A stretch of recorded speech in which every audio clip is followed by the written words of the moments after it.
Twongere dushimire Imana yo yemeye kutubashisha kwiga ijambo ryayo kuri uyu munsi wa none. Turi mu gihembwe cya gatatu aho turi kwigira hamwe igitabo cya Mariko. Iki cyumweru rero dufite insanganyamatsiko ivuga iti imigani. Imigani niyo nsanganyamatsiko y'iki cyumweru. Kuri uyu wa kabiri rero dufite icyigisho gifite umutwe uvuga ngo ubusobanuro bwatanzwe na Yesu.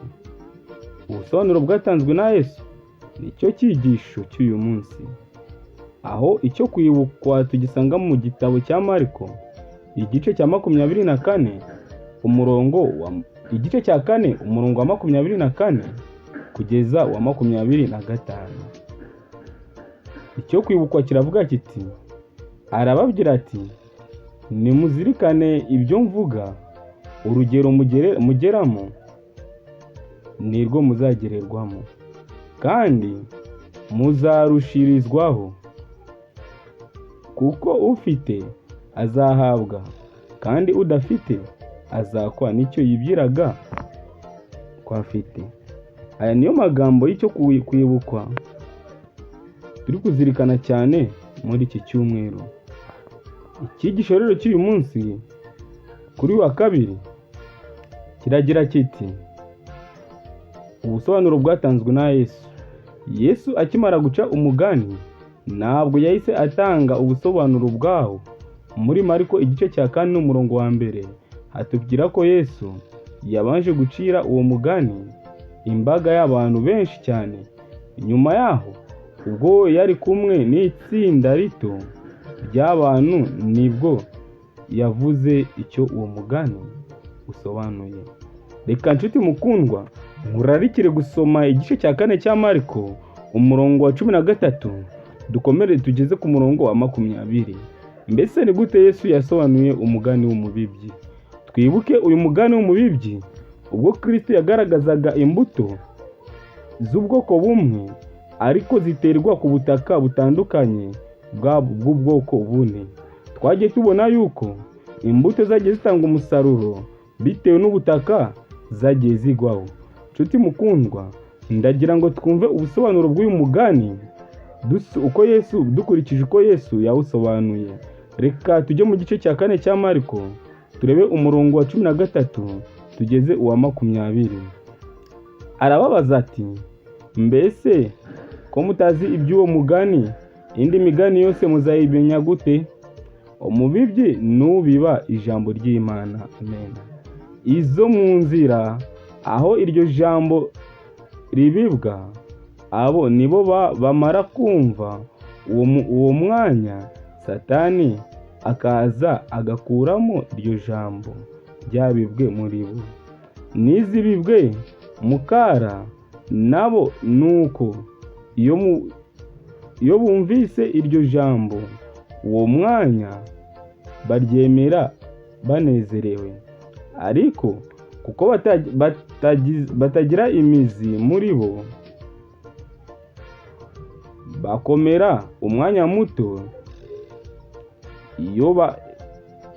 Iyo habayeho amakuba cyangwa kurenganywa bazira iryo jambo, uwo mwanya birabagusha. Abandi bagereranywa n'izibibwa mu mahwa, abo nibo bumva iryo jambo maze amaganya y'isi n'ibihendo by'ubutunzi n'irari ryo kwifuza ibindi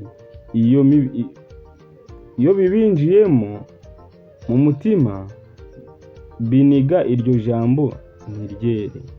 Kandi abagereranywa na za zindi zabibwe mu butaka bwiza, abo nibo bumva iryo jambo bakaryemera, nibo bera imbuto, umwe 30, undi 60, undi 100, bityo bityo. Nshuti bakundwa, ubu nibwo busobanuro Kristo yatanze ku mugani yari yaciye y'umubibyi. Uko bigaragara nuko umubibyi ari uvuga ijambo ry'Imana. Rero ubutaka bugereranya abantu bakira iryo jambo. Rero nshuti mukundwa, Yesu asobanura uwo mugani yifashishije ibintu bitari muri iyo nkuru, yifashishije ibintu bihagarariwe n'ibindi mu nkuru. Ubusobanuro bugaragaza ko iyi nkuru ari ikigereranyo kigaragaza isi nyayo, atari ngombwa ko iba ikintu kigaragaza amakuru yose uko yakabaye. Yesu avuga ko imbuto ari ijambo. Ibi bigaragaza ijambo ry'Imana by'umwihariko nk'ibibwirizwa na Yesu. Muri Yakobo igice cya 1 umurongo wa 21 hagira hati: ubwo bimeze bityo, mwiyambure imyanda yose n'ububi busaze, mwakirane ubugwaneza ijambo ryatewe muri mwe ribasha gukiza ubugingo bwanyu. Ubutaka butandukanye n'abantu batandukanye bumva ijambo. Mu busobanuro bwa Yesu, buri wese yumva ijambo. Ni ukuvuga ko muri buri butaka butandukanye hari imbuto zabibwemo, ariko uburyo izo mbuto zakiriwe buratandukanye. Ubutaka bwo mu nzira burakomeye, kandi inyoni zahise zitoragura imbuto. Yesu ahuza ibi na Satani, usahura ukuri. Ubutaka bwo ku Kara ntabwo buba ari burebure. Yesu ahuza ubwo butaka n'abantu bitanga by'amajyejuru, batazi ikiguzi cyo kuba umwigishwa. Ubutaka bwo mu mahwa buniga imbuto zibibwemo. Yesu asobanura yuko ibi bihagarariye imihangayiko y'ubuzima n'ubutunzi biniga ijambo, ariko ubutaka bwiza buhagarariye abumva ijambo kandi bakaryakira kugira ngo rikure kandi ryere imbuto nyinshi. Nshuti bakundwa, ubu ni bwo busobanuro Kristo yagiye atanga, asobanura ibyerekeye n'imbuto zaguye ku butaka buri mu nzira, aho inyoni ziza zikaburya, zikabujyana, zigahita zibujyana. Inyoni azigereranya na Satani uza agakura ijambo mu mitima y'abantu b'Imana bari bamaze kuryakira. Kristo akomeza agaragaza ubusobanuro bw'imbuto zaguye ku Kara, aho ku Kara hari ubutaka butari burebure, aho budashora imizi kure kugira ngo iryo jambo rigende ryubake mu bizera. Nyamara Kristo akomeza kugaragaza nanone ubutaka bugwa mu mahwa, aho amahwa agereranya ubutunzi bw'iby'isi, ibyo abantu bararikira, bigatuma ijambo ry'Imana bataryakira, rikanigwa n'amahwa, bityo ntirikorere mu bugingo bwabo. Nyamara ubutaka bwiza ni abantu bashobora kwakira ijambo ry'Imana rigashora imizi mu mitima yabo, bityo bagahinduka. Umwe akera imbuto 30, undi 60, undi 100, bityo. Nshuti mukundwa, no kuri munsi wa none nkwifurije kugira ngo were imbuto nzima, kandi ubutaka bwiza aba aribwo bugereranya nawe. Ubusobanuro burebure bwatanzwe ni ubusobanuro bw'ubutaka bwo ku Kara ndetse n'ubutaka bwo mu mahwa. Mu busobanuro abantu bumva ijambo bagereranywa n'ubutaka bwo ku Kara. Yesu avuga ibintu bihabanye, bakira ijambo banezerewe, ariko bakaba abigishwa akanya gato gusa. Iyo gutotezwa kuje baragwa. Abantu bumva ijambo bagereranywa n'ubutaka bwo mu mahwa ni ikinyuranyo. Ntabwo bo bagwa bitewe n'ibihe bikomeye, ahubwo bagushwa n'ibihe byiza intekerezo zabo ziba zerekejweho ku by'isi. aho kwerekezwa ku bwami bw'Imana, icyo baha agaciro kandi bakacyerekezaho intekerezo nicyo isi ibaha.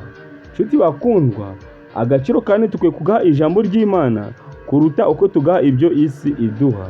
Yesu niwe muremyi wa byose kandi niwe utugabira byose. Tekereza ku mibereho yawe muvandimwe, tekereza ku mibereho yawe bwite. Mbese mu mibereho yawe hari ibiranga ubutaka bwo ku nzira, ubutaka bwo ku kara, cyangwa ubutaka bwo mu mahwa? Ibi bishobora kuba mu buryo butagaragara kurusha uko ubitekereza. Nshuti mukundwa, kuri uyu munsi icyo nkwifuriza ni ukwiye guhitamo ko imibereho yawe ikwiye kurangwa n'ubutaka bwiza bwakira imbuto kandi zikera, imwe 30, indi 60, indi 100, bityo bityo. Inshuti, aka kanya niwo ukwiye kugira amahitamo yo kugira ngo ugire icyo uhitamo, kugira ngo imibereho yawe ibashe kuba yuzuzwamo ibyishimo, ndetse ukabasha kwakira Kristo nk'umwami wawe n'umukiza. Reka muri aka kanya dusenga Imana kubwira ijambo tumaze kwiga kuri uyu munsi wa none. Turakwishimiye Uwiteka Mana ishobora byose, tugushimiye ko wakomeje kubana natwe ukaduha umwanya wo kwiga ijambo ryawe kuri uyu munsi wa none. Turakwinginze rero n'Umwami Imana kugira ngo ukomeze ubane natwe, ukomeze uduhe kwera, ukomeze uduhe guhinduka mu mitima yacu, bityo uduhe kugira ngo tubashe kuba twaha ijambo ryawe umwanya mu mibereho yacu. Turakwinginze kugira ngo ukomeze ubane natwe, nibyo tugusabiye ubuntu mu izina rya Yesu Kristo umwami wacu. Amen.